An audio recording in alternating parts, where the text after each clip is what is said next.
Thank you, thank you, thank you, thank you, thank you.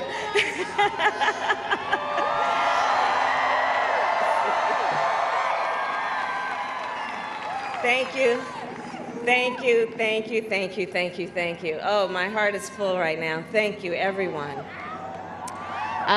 Let me start. I want to thank Libby Schaaf, the great mayor of the city of Oakland. Can we hear it for Libby? And that incredible introduction and our long-standing friendship. You know, our mothers were friends together also here in Oakland, and I can't thank you, Libby, enough for your leadership and your friendship. So here we are, here we are. Here we are. Well, let me tell you, I am so proud to be a daughter of Oakland, California.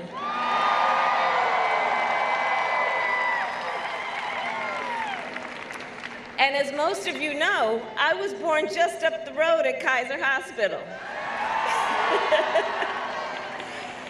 And it was just a few miles away that my parents first met as graduate students at UC Berkeley,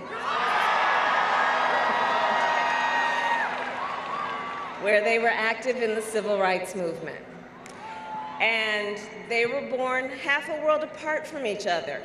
My father, Donald, came from Jamaica to study economics. My mother, Shamala, came from India to study the science of fighting disease.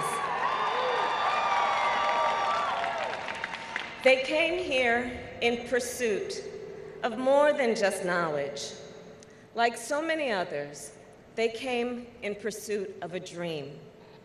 And that dream was a dream for themselves, for me, and for my sister Maya. As children growing up here in the East Bay, we were raised by a community with a deep belief in the promise of our country and a deep understanding of the parts of that promise that still remain unfulfilled. We were raised in a community where we were taught to see a world beyond just ourselves, to be conscious and compassionate about the struggles of all people. We were raised to believe public service is a noble cause and the fight for justice is everyone's responsibility. In fact, my mother used to say, "Don't sit around and complain about things, do something." And basically, I think she was basically saying, you've got to get up and stand up and don't give up the fight.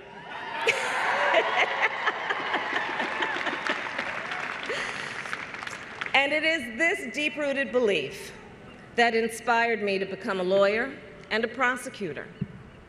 It was just a couple of blocks from this very spot, nearly 30 years ago, as a young district attorney, I walked into the courtroom for the first time and said the 5 words that would guide my life's work. Kamala Harris for the people.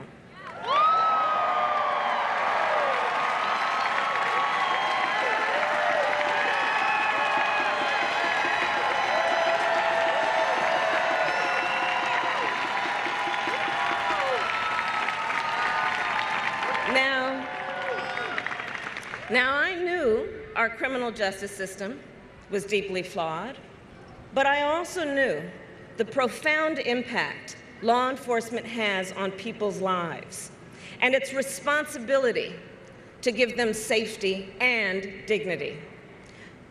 I knew I wanted to protect people, and I knew that the people in our society who are most often targeted by predators are also most often the voiceless and vulnerable. I believed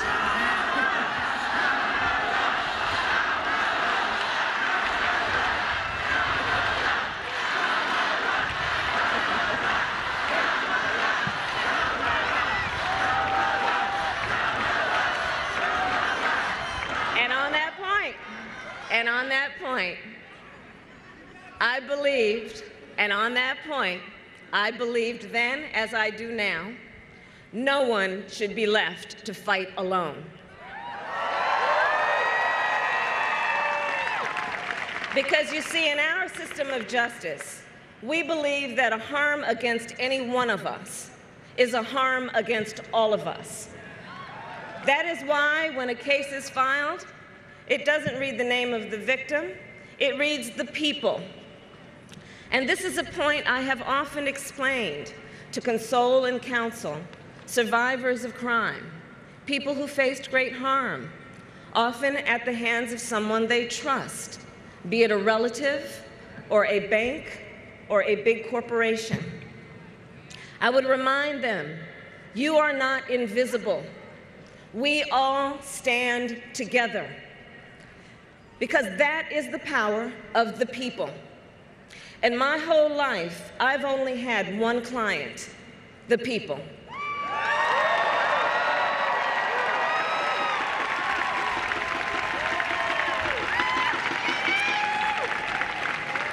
And fighting for the people meant fighting on behalf of survivors of sexual assault, a fight not just against predators, but a fight against silence and stigma.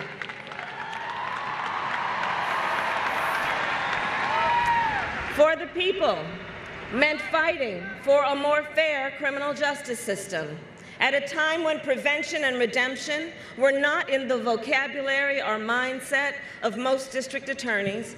We created an initiative to get skills and job training instead of jail time for young people arrested for drugs.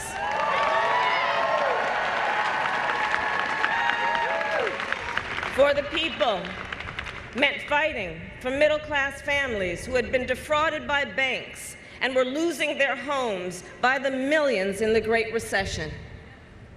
And I'll tell you, sitting across the table from the big banks, I witnessed the arrogance of power.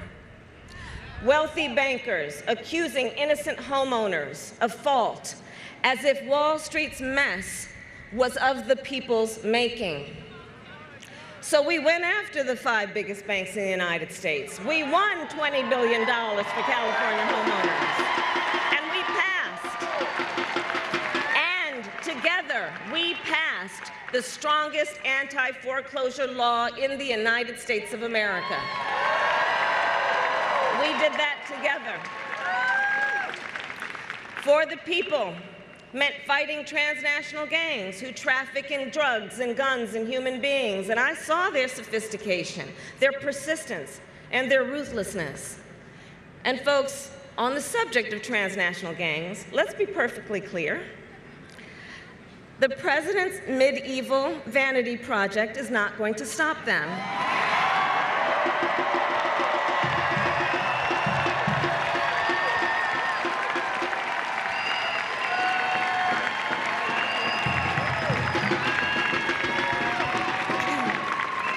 And in the fight for the people to hold this administration accountable, I have seen the amazing spirit of the American people. During the healthcare fight, I saw parents and children with grave illnesses walk the halls of the United States Congress, families who had traveled across the country at incredible sacrifice. They came to our nation's capital believing that if their stories were heard and if they were seen, their leaders would do the right thing. I saw the same thing with our dreamers. They came by the thousands, by plane, train, automobile. I'm sure they were sleeping 10 deep on someone's living room floor. And they came because they believe in our democracy and the only country they have ever known as home.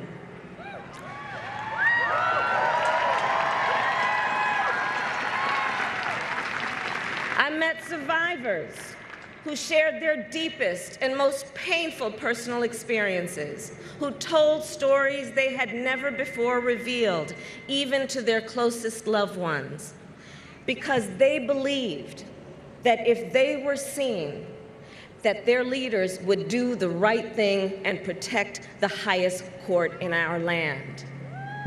And together, we took on these battles. And to be sure, we've won and we've lost. But we have never stopped fighting.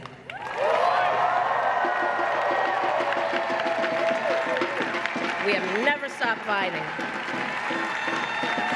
And that's why we are here today. And that's why we are here today. We are here knowing we are at an inflection point in the history of our world.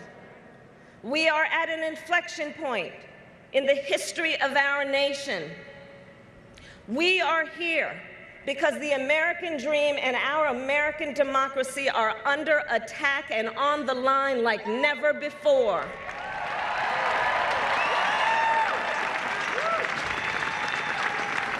And we are here at this moment in time because we must answer a fundamental question. Who are we? Who are we as Americans?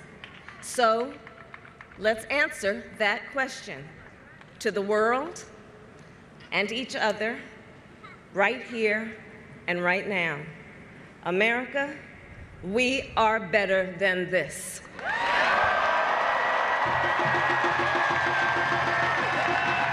We are better than this.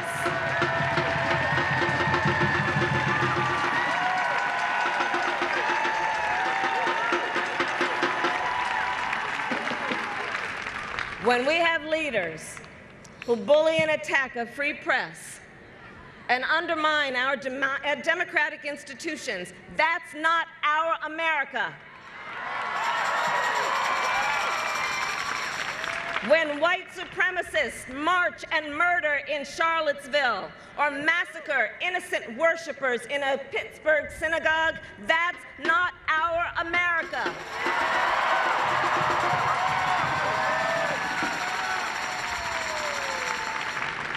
When we have children in cages crying for their mothers and fathers, don't you dare call that border security. That's a human rights abuse. And that's not our America.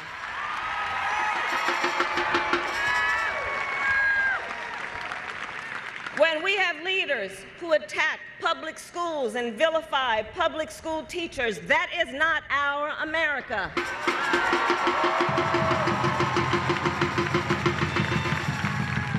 When bankers who crashed our economy get bonuses, but the workers who brought our country back can't even get a raise, that's not our America.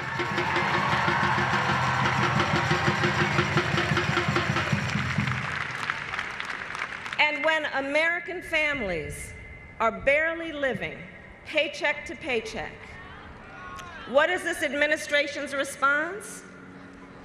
Their response is to try and take health care away from millions of families. Their response is to give away $1 trillion to the biggest corporations in this country. And their response is to blame immigrants as the source of all our problems. And guys, let's understand what's happening here. People in power are trying to convince us that the villain in our American story is each other. But that is not our story. That is not who we are. That is not our America.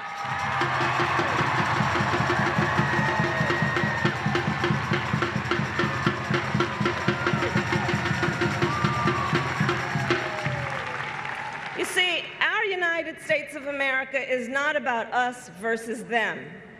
It's about we the people. And in this moment, we must all speak truth about what is happening. We must seek truth, speak truth, and fight for the truth.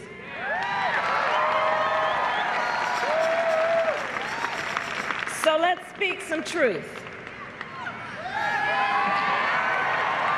Shall we? Let's speak truth about our economy. Our economy today is not working for working people. The cost of living is going up, but paychecks aren't keeping up.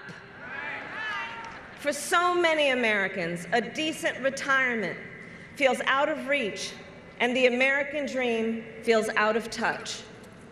The truth is, our people are drowning in debt. Record student loan debt, car loan debt, credit card debt, resorting to payday lenders because you can't keep up with the bills. People are drowning in America.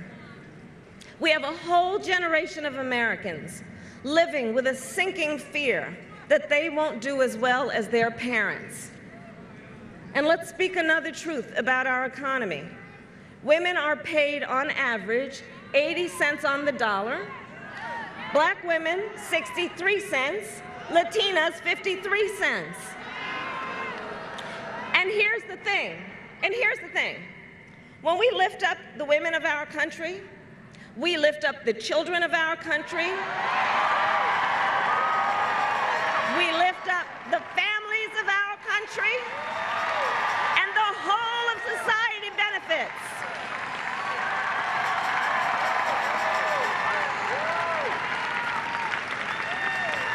Let's speak another truth. Big pharmaceutical companies have unleashed an opioid crisis from the California coast to the mountains of West Virginia, and people, once and for all, we have got to call drug addiction what it is, a national public health emergency.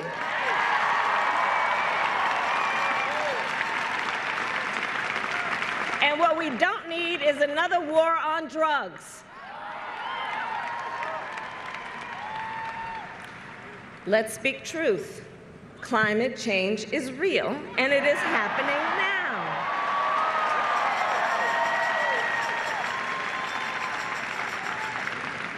Everybody here knows, from wildfires in the West, to hurricanes in the East, to floods and droughts in the heartland.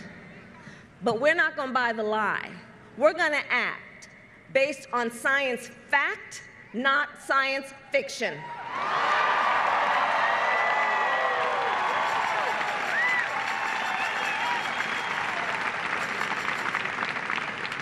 And let's speak an uncomfortable but honest truth with one another. Racism, sexism, anti-Semitism, homophobia, transphobia are real in this country.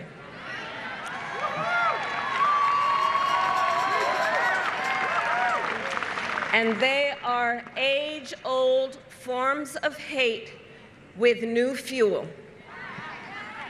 And we need to speak that truth so we can deal with it.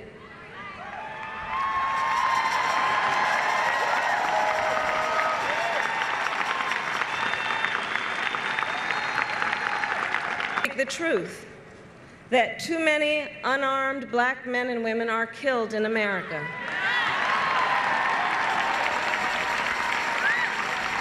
Too many Black and brown Americans are being locked up.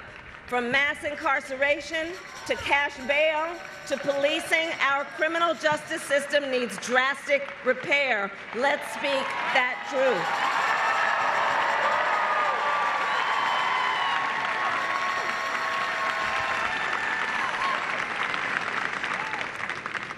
And let's speak truth. Under this administration, America's position in the world has never been weaker.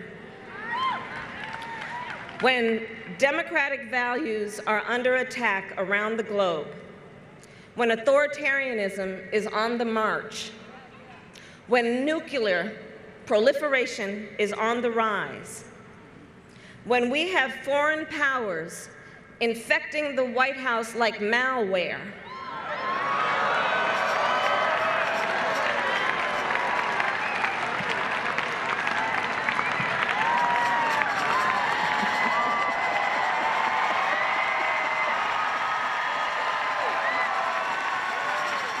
let's speak that truth.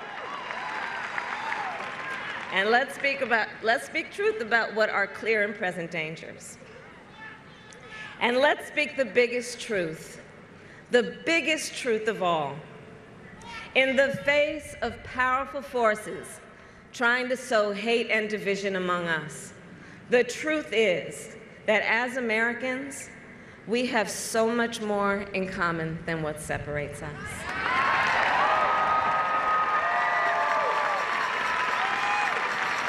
Let's speak that truth.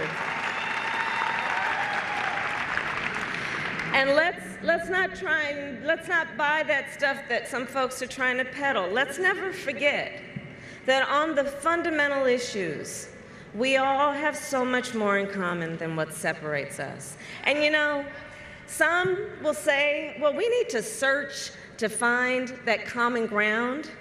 Here's what I say. I think we need to recognize we are already standing on common ground.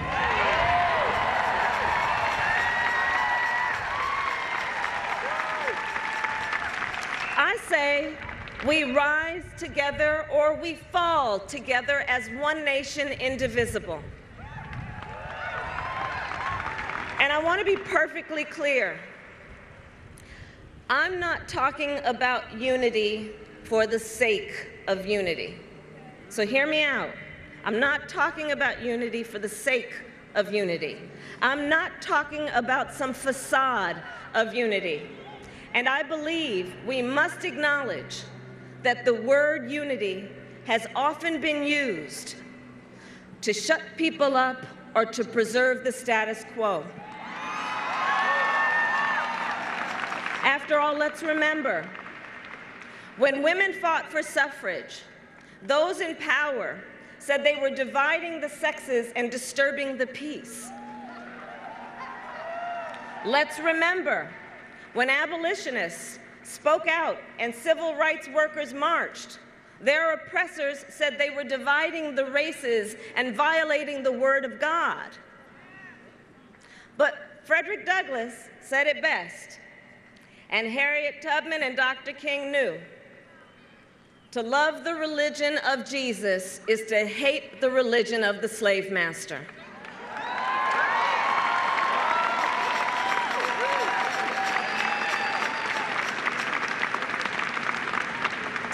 When we have true unity, no one will be subjugated for others. It's about fighting for a country with equal treatment, collective purpose, and freedom for all.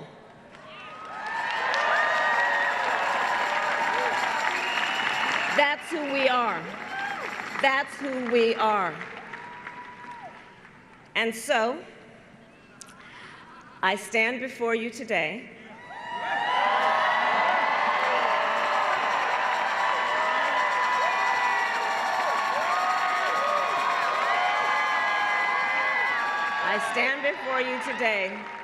clear-eyed about the fight ahead and what has to be done. With faith in God, with fidelity to country, and with the fighting spirit I got from my mother,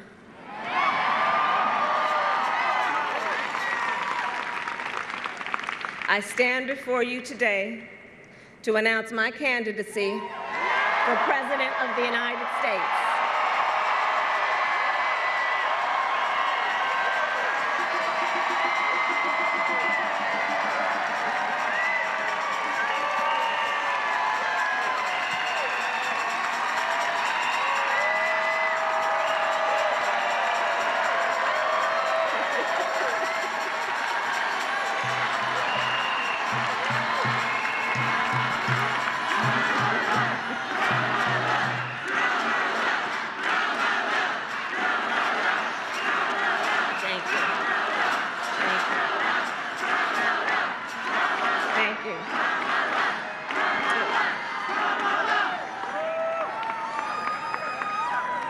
And I will tell you, I'm running for president because I love my country. I love my country.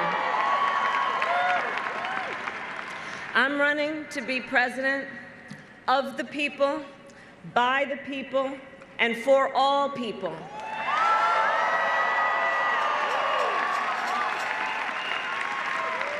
I'm running to fight for an America where the economy works for working people, for an America where you only have to work one job to pay the bills, and where hard work is rewarded, and where any worker can join a union.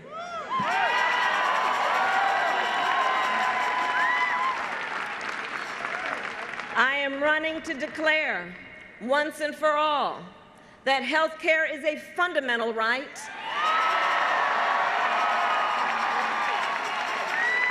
and we will deliver that right with Medicare for all.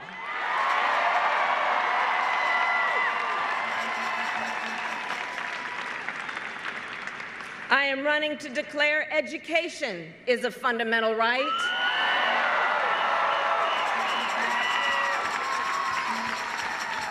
and we will guarantee that right with universal pre-K and debt-free college.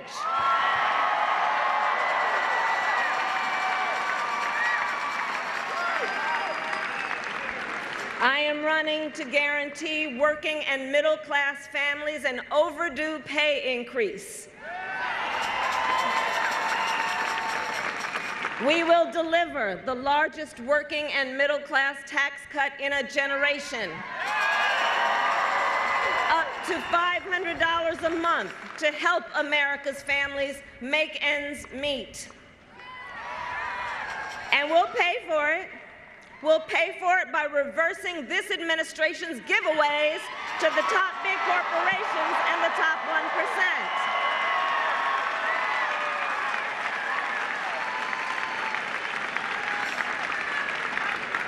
I'm running to fight for an America where our democracy and its institutions are protected against all enemies, foreign and domestic.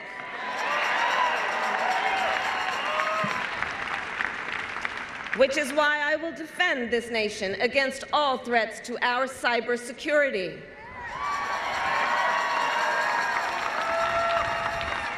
We will secure our elections and our critical infrastructure to protect our democracy.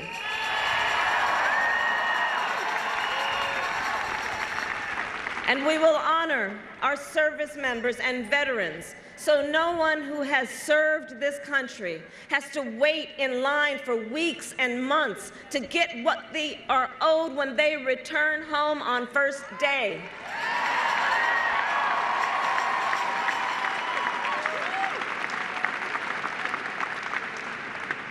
I'm running to fight for an America where no mother or father has to teach their young son that people may stop him, arrest him, chase him, or kill him because of his race.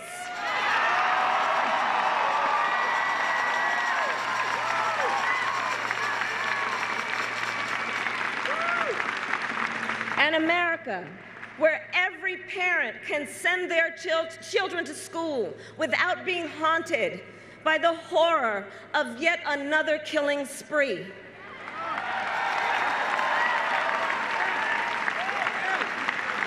Where we treat attacks on voting rights and civil rights and women's rights and immigrant rights as attacks on our country itself.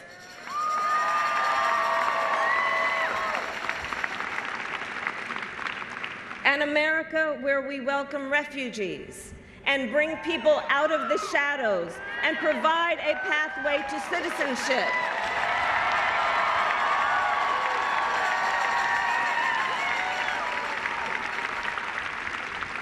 An America where our daughters and our sisters and our mothers and our grandmothers are respected where they live and where they work.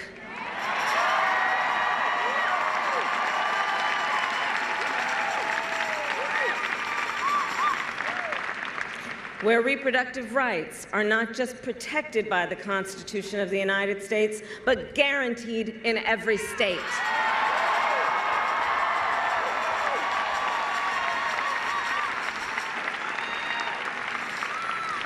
I'll fight for an America where we keep our word and where we honor our promises, because that's our America. And that's the America I believe in. That's the America I know we believe in. And as we embark on this campaign, I will tell you this: I am not perfect. Lord knows I am not perfect. But I will always speak with decency and moral clarity and treat all people with dignity and respect.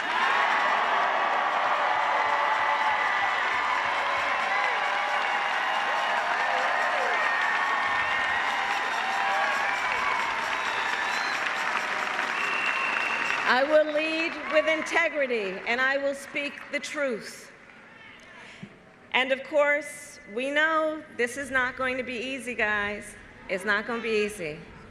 And we know what the doubters will say. It's the same thing they've always said. They'll say, it's not your time. They'll say, wait your turn. They'll say, the odds are long. They'll say, it can't be done. But America's story has always been written by people who can see what can be, unburdened by what has been. That is our story. That is our story. And as Robert Kennedy many years ago said, only those who dare to fail greatly can ever achieve greatly.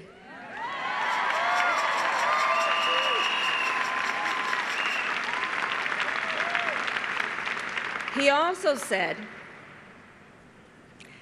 I do not lightly dismiss the dangers and the difficulties of challenging an incumbent president. But these are not ordinary times, and this is not an ordinary election. He said, at stake is not simply the leadership of our party and even our country. It is our right to moral leadership of this planet.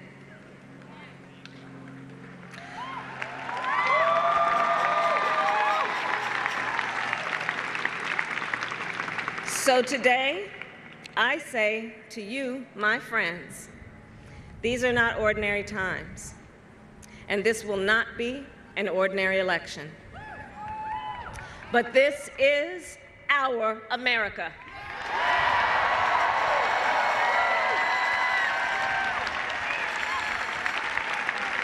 And so here's the thing. It's up to us. It's up to us. Each and every one of us. So let's remember, in this fight, we have the power of the people.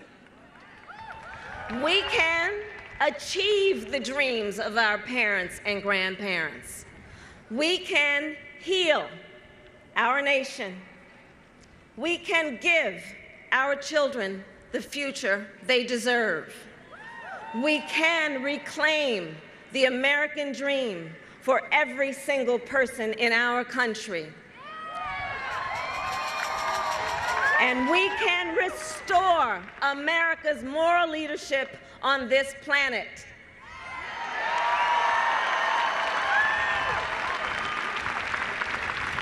So, let's do this.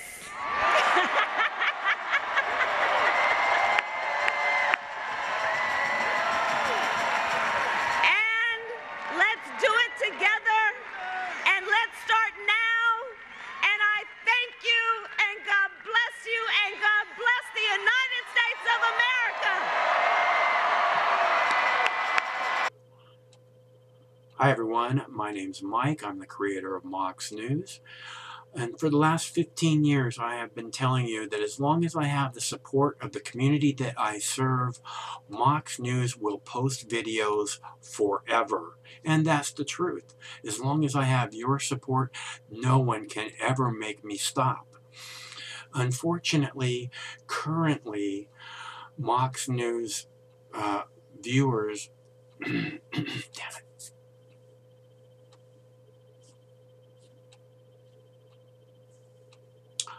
Hi everyone, my name's Mike. I'm the creator of Mox News. And for the last 15 years, I have been telling you that as long as I have the support of the community that I serve, Mox News will post videos forever. And that's the truth. As long as I have your support, no one could ever make me stop. Unfortunately, currently, less than 1/2 of 1/10 of 1% of Mox News viewers ever donate, tip, or contribute anything back. Again, let me make that really clear. Much less than 1/2 of 1/10 of 1% ever give anything back. And to those of you who have donated to Mox News, I want to thank you so much, because it's because of your generosity that we have been able to bring attention to important videos that millions and millions of eyes would have never seen. And I think that that's an amazing thing that we've been able to make happen together. And I can't thank you enough for helping me make that happen. So it's not too late. If you'd like to see Mox News covering the 2020 presidential election, if you can't imagine the 2020 presidential election without Mox News, please, there's still time. You can make a difference. It's easy to make a contribution, donation, or tip. You can go to moxnews.com, or in the text body of this video, there are clickable links to the Patreon page or to the PayPal page. And again, it should take less than 2 minutes to make a donation, and your donation can make a big difference. So I thank you all. Stay cool. One of these days this war is going to end, and it would be awesome if Mox News could be there to celebrate that day with you.